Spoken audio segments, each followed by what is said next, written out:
안녕하세요, 슈일입니다. 오늘은 존 스톡튼이라는 선수에 대해서 조금 얘기해 보려고 하는데요.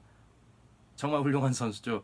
저도 이 선수의 현역 때 뛸 때 초반에 봤을 때는 정말 재미없는 사람이라고, 왜 저 선수가 이렇게 여기저기서 훌륭한 선수로 인정받고 칭찬받는지 좀 이해가 안 됐어요. 농구를 잘 모를 때였죠. 그 당시에는 뭔가 크로스오버하는 팀 하드웨이나 인유 페이스 덩크하는 케빈 존슨 같은 포인트 가드들이 더 멋있었거든요. 그런데 결과적인 스탯이나 결과물을 보면은 존 스톡튼만한 포인트 가드가 거의 없죠. 이상적인 포인트 가드죠. 존 스톡튼은 185cm로 좀 작은 편에 속합니다. 여러분이 많은 사람들이 좋아하는 스테픈 커리나 웨스트브룩 같은 요즘 포가들은 190대거든요. 185인데 어마어마한 내구성을 가진 선수죠. 요즘에 82게임 소화하는 선수들이 거의 없잖아요. 일부러 앉아서 쉬고 그런 경우도 있고. 근데 존 스톡튼은 다릅니다. 우선 신발 얘기부터 해볼게요. 존 스톡튼이 되게 보급형 저가형 나이키에서 나오는 그냥 웬만한 농구화 신었었어요. 뭐 시그니처 라인도 없었고 대충 신었고, 뭐 같은 신발 여러 경기 신고 그러다가 또 바꿔 신고, 그런 지난 시즌 신발도 이어서 그냥 다음 시즌에 신고 그런 선수였는데, 요즘에 나온 이 코비 농구화 같은 걸 보면은 이런 퓨마 러닝화 같은 거랑 별 차이가 없죠. 이거 같은 경우는 퓨마 엑스틸로 트리노믹이라는 쿠셔닝인 인 건데요. 이 스파이크 같은 아웃솔 재질이 참 좋죠. 그리고 충분히 접지르지 않을 정도로, 아웃리거까지는 아니지만 옆구리가 넓기도 하고, 이런 신발에다가 아니면은 이런 퓨마에서 나온 이그나이트 얼티메이트 같은 경우 이 인솔이 꽤 두툼하면서도 좀 부족해요. 힐은 괜찮은데 전적부가 부족하고, 농구 같은 격한 운동하기엔 좀 부족한데, 이런 괜찮은 쿠셔닝에다가 이 주메어 인솔을 같이 하면은, 이 당시 스톡튼이 챔피언십을 먹을 뻔했을 때 결승 가서 마이클 조던이랑 혈투를 벌였을 때 신었던 에어줌 챌린지라는 테니스화가 있어요. 테니스화를 이 선수가 신고 결승까지 팀을 이끌고 갔었던 거죠. 하이라이트를 보면은 휴스턴 로켓츠랑 컨퍼런스 파이널스에서 뭐 버저비터 3점 역전 3점 넣으면서 막 점프로 뛰어오르면서 이제 좋아하는데 그 신발이 보이는데, 에어줌 챌린지라는 테니스화입니다. 스톡튼이 알고 신진 않았을 것 같아요. 그냥 어쩌다가 뭐 준 거 그냥 받아 신었는데 그게 테니스화였고 쿠셔닝이 참 좋았다는 거죠. 이 풀 랭스 줌웨어 쿠셔닝. 이렇게 따로 줌웨어가 팔기도 한데, 이것만 넣으면은 이 위에다 인솔을 까면은 여기에 뜨는 부위가 있잖아요. 약간 좀 왔다 갔다 할 수가 있잖아요. 그래서 별로 좋지 않습니다. 위험하고. 그래서 이렇게 찾아보시면, 인터넷 찾아보면 이렇게 녹색으로 된 되게 뭐랄까 프로토티피컬 전형적인 줌웨어 인솔이 따로 팔거든요. 찾아보시면은 뭐 여기저기서 많이 판매하니까 자기 발에 잘 맞고 접지 좋은 러닝화나 테니스화 같은 거 반 사이즈 업하거나 넉넉하면 그냥 정 사이즈에서 인솔 벗기고 이걸 넣어서 하면은 그런 줌 챌린지 같은 옛날 향수의 농구화랑 비슷한 느낌이 나고, 요즘에 이상하게 나오는 줌웨어 들어있는 농구화들보다 더 좋기도 합니다. 아무튼 스톡튼 얘기를 해볼게요. 정말 재미없는 선수죠. 머리 스타일도 거의 그대로 유지되고, 반바지 길이도 80년대 루키 시즌 때부터 쭉 그대로 유지하고, 일부러 그 장비 매니저랑 이렇게 얘기를 해도, 장비 매니저랑 약간 농담식으로 Don't ever change, 그러니까 사람이 변하면 안 된다 뭐 이런 식으로 농담을 했는데, 진짜 변하지 않고 그 바지 길이를 유지했다는 게 참 아이러니하면서 뭐 둘만의 조크일 수도 있는데, 아무튼 스톡튼은 그런 거 신경 안 썼던 것 같아요. 그래서 사람들이 그런 농담을 했었죠. 그 당시 제일 큰 선수가 조지 뮬러산이라고 2m 30짜리 거인이 있었는데, 조지 뮬러산 그 암밴드보다 스톡튼 반바지에 옷감이 덜 든다 뭐 이런 식으로 조크가 있었죠. 신인 시절 때부터 되게 독특한 선수였어요. 자기가 NBA로 올 수 있을 거라고 생각하지 않았고, 주변 사람들 다 그 정도 이상이라고 생각했는데, 근데 이제 처음 루키 시즌 때 이제 트레이닝 캠프 같은 데 뛰면서 자기가 느낀 대로 직접 얘기했대요.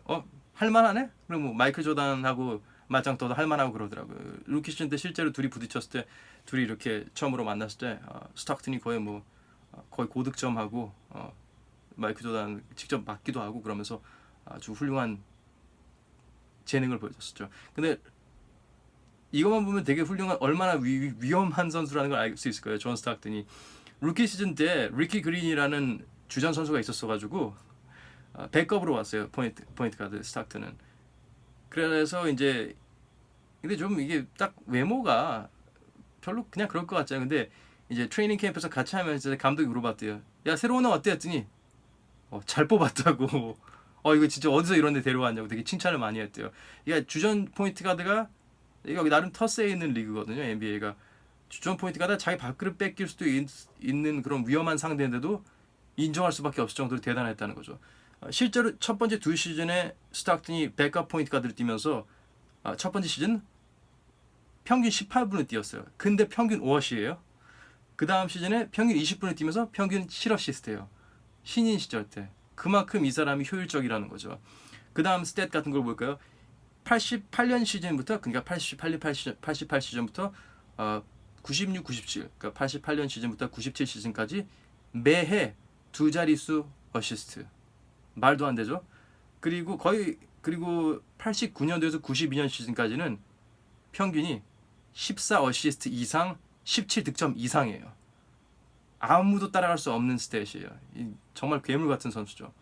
그리고 커리어 야투율이 이 선수가 19시즌을 뛰었는데 야투율이 52%, 커리어 평균 10어시스트, 13득점. 그러니까 19년 동안 그렇게 축적된다는 게 말이 안 되죠. 그리고 정말 대단한 게 아이언맨이에요. 아이언맨. 철인이에요, 진짜. 19시즌에서 2시즌 빼고 매 시즌 82게임 다 출전. 게다가 스타크턴이 들어와서 유타 재즈가 플레이오프를 진출하지 않은 적이 없어요. 그러니까 19시즌 매번 플레이오프까지 합치면은 거의 뭐 100게임씩 매해 뛰었다는 거죠. 정말 말도 안 되는 내구성이죠. 칼 말론이라는 파워포워드가 같이 있었는데 칼 말론이랑 거의 뭘까 비슷한 급의 파워랑 내구성을 갖춘 괴물이었던 거죠.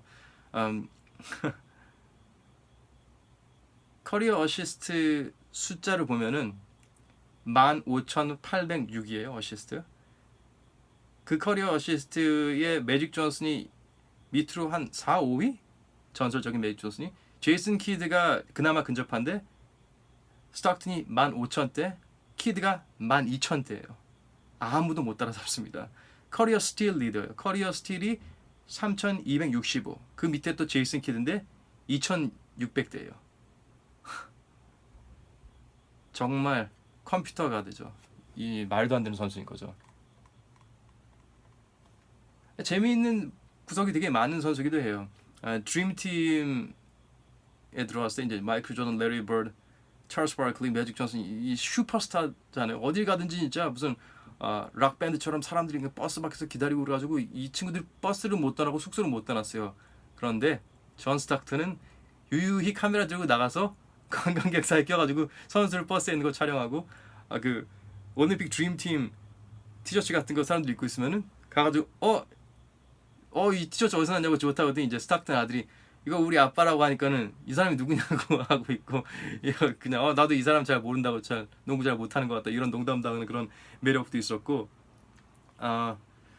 루키 시즌 때 이 친구 마인드가 되게 귀여웠던 게 자기는 뭐 이게 처음이자 마지막 시즌일 수도 있고 그냥 NBA 왔다는 것만으로 되게 만족한다는 거죠. 그래서 집도 되게 싸구려 단칸방으로 렌탈해가지고 몇 년 동안 뭐 냉방 온방을 안 했대요. 전기세 아끼려고 돈 모아야 된다고.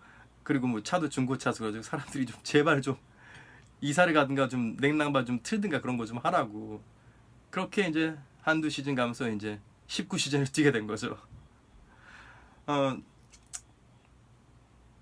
플레이오프가 끝나고 마지막 시즌 마지막 플레이오프에서 아무도 아무런 얘기도 안 했다가 그 시즌 때도 괜찮은 성적을 하고 하이라이트 보면은 존 스타크턴이 마지막 경기에서 뭐 싱싱한 루키들을 참교육시킨다는 그런 게 많이 나와요. 왜냐하면 뭐 스타크턴은 기본기 있잖아요. 스크린을 잘 이용한다든가 뭐 수비를 되게 지능적으로 하던가 가지고 그 당시 득점력 있는 가드 같은 뭐 그 아이버슨이나 뭐 제이슨 윌리엄스 이런 애들 괴롭히고 그랬었거든요. 그날 이제 컨퍼런스 플레이오프에서 이제 들어와서 인터뷰를 하면서 한마디 했어요. I'm done. I'm finished. 나 여기까지라고. 은퇴한다고 언제 생각했냐니까 경기 끝나고 와보니까 좀 기력이 딸리는 것 같아서 결정했다고. 그런 매력적인 선수입니다. 97년도, 98년도는 결승을 진출했는데 마이클 조던과 시카고 불스랑 부딪혔죠. 2년 연속이나. 97년도에는 칼 말론이 자유투를 너무 많이 놓쳐가지고 진 이유가 컸고요. 물론 마이클 조던과 불스가 상당히 좋은 팀이었지만 아마 칼 말론이 자유투를 조금 잘 넣기만 했어도 결과가 달라졌을 수도 있습니다.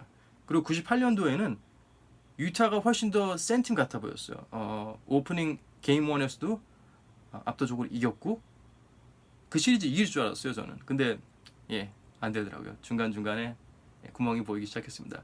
스타크튼은 잘 뛰었습니다. 목슛을 쏴요. 스타크튼을 보면 뭐 정말 높이 점프해서 쏘는 거는 공이 여기 목까지 내려와요. 목 항상 이렇게 꺾여 있고. 그래서 저는 되게 보기 흉하다고 생각했거든요. 근데 그게 노하우가 있어요. 여기 이렇게 당기는 만큼 여기서 할 수 있는 게 많아지는 거죠. 거기서 패스를 할 수도 있고 아니면 여기 상대가 어떻게 오는지 봐가지고 거기서 파울 유도할 수도 있고 그런 거를 계산하고 움직이는 것 같아요. 왜냐하면은 항상 목슛은 아니었거든요. 오른손 드리블을 거의 많이 하거든요. 그래서 어떤 분석가들은 스타크튼은 왼손이 없다고 봐야 된다. 그래서 그 친구가 얼마나 오른손만 많이 쓰는지 오른손 패스, 오른손 드리블, 오른쪽 돌파 그런 비디오를 있는데 근데 이 사람이 오른손만 써도 상관이 없다는 거죠. 왼쪽으로 갈 수 있고 왼손도 잘 써요. 근데 오른손만 쓰는 거죠. 그만큼 가장 효율적인 방법을 찾는 그런 선수거든요. 크로스오버, 다리 사이로 드리블하는 거 거의 안 봐요. 효율성이 먼저이기 때문에. 같은 편이 선수들이 항상 하는 말이 스타크튼이랑 같이 뛰면은 앞보고 손만 벌리고 다니다 보면 공이 온다고. 그 정도로 훌륭하고 효율적인 가드였습니다. 매직 존슨보다 노룩 패스 같은 거 더 많이 해요. 항상 노룩 패스고 깜짝깜짝 놀랄 패스 줘요. 근데 멋이 없으니까 반바지도 짧고 사람이 뭔가 농구선수 같이 생기지 않았으니까 그런 화려함이 없으니까 주목을 못 받았었죠. 체력도 어마어마했어요. 체지방 뭐 2%인가 뭐 그런 정도여가지고 칼 말론이랑 오프시즌 때보다 맨날 이렇게 몸 키워가지고 서로 뭐 체지방이나 근량 그런 걸로 막 서로 경쟁하고 그랬다고 하더라고요. 32인치 점프력이니까 뭐 1m, 2m는 넘는 탄력. 32인치? 30인치는 훨씬 넘었을 거예요. 그러니까 1m 정도 넘는 탄력이니까 웬만하면 175cm가 덩크할 만한 그런 점프력을 가지고 있는데 스타크튼이 덩크를 안 하는 이유가 또 효율성이에요. 그 올라가는 사이에 무슨 일이 있을지 모르고 튀어나올 수 있으니까. 실제로 자기는 덩크를 할 수 있고 한 번은 그냥 재미삼아서 이제 뭐 좀 버린 경기에서 가비지 타임 때 한번 했는데 사람들이 신경도 안 써서 그냥 짐 싸고 나가길래 뭐 그냥 뭐 안 하기로 했었다고 하더라고요.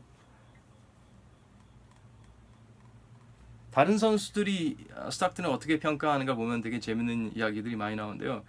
찰스 바클리가 존 스타크튼, 매직 존슨이 투탑 역대 최고 포인트 가드라고 얘기하고 바클리랑 칼말론이랑 좀 라이벌 구도거든요. 누가 최고의 포인트 가드가 드림팀에서 서로 맨날 으르렁대고 근데 바클리는 말론을 자기가 최고의 파포로 인정할 수 없는 이유가 스타크튼이래요. 자기도 뭐 스타크튼 있으면 챔피언 먹었을 거라 이거죠.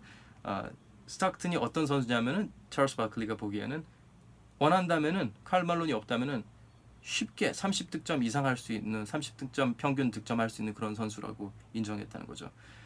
게리 페이튼이라고 거의 뭐 글러브라는 정도로 수비의 귀재이면서 포인트 가드 중에 포인트 가드로 인정을 받았었는데 게리 페이튼이 마이클 조던보다 스타크튼이 더 막기 힘들다고 그랬어요. 왜냐하면은 이 사람 입장에서는 스타크튼은 이기기 위해서 모든 걸 할 수 있고 할 줄 아는 진정한 승부사라는 거죠. 마이클 조던 같은 경우는 좀 이렇게 뭐 오기가 있고 자기가 해결해야 된다는 그런 게 있는데 스타크튼은 항상 가장 효율적인 경로를 찾아낸다는 거죠.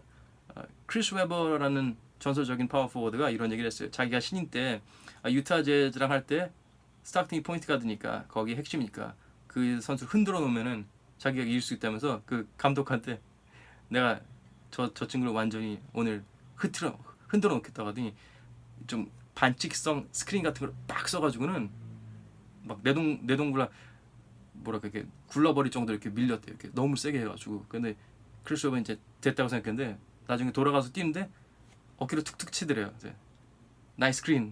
스타크튼이 그런 말 해가지고 그때부터 크리스 웨버가 이 스타크튼이 얼마나 위험하고 대단한 선수인지 인정했고 그 게임 뭐 스타크튼이 또 뭐 25득점, 뭐 15어시스트 이런 식으로 해서 또 이겼고, 그래서 앞으로 크리스 웨버가 신인 선수들이 올 때마다 유타 재즈 경기를 할 때마다 이렇게 얘기를 했대요. 자, 니들 잘 보라고. NBA에서 제일 위험하고 무서운 the baddest man in the league가 오고 있다고. 근데 얘들이 누군지 보고 있는데 이상한 미니밴 하나 와가지고는 그냥 줄무늬 티셔츠나 그런 거 입은, 옷 가리면 이상한 테니스 반바지 같은 거 입은 아저씨가 오니까 애들이 좀 이해를 못했다고 하는 그런 반전 매력이 있는 선수였고, 그리고 케니 스미스라는 요즘에 애널리스트로 많이 활동하는 선수가 있죠. 그 친구가 이렇게 간단하게 스톡턴에 대해서 종합 정리를 했어요. 남들이 오목 둘 때 바둑 두는 승부사라고. 예, 앞으로 이런 선수가 다시 나올 수 있을까 모르겠네요. 스톡턴이 아이들이 엄청 많은데 엄청 대량 생산자라고 해야 되나? 아이들이 한 거의 10명 있나? 근데 아들들이 한 3, 4이 있는데 2명이 뭐 프로 진출을 성공적으로 하진 못한 것 같아요. NBA 왔다가 다시 하등 리그로 갔다가 유럽에서 뛰고, 지금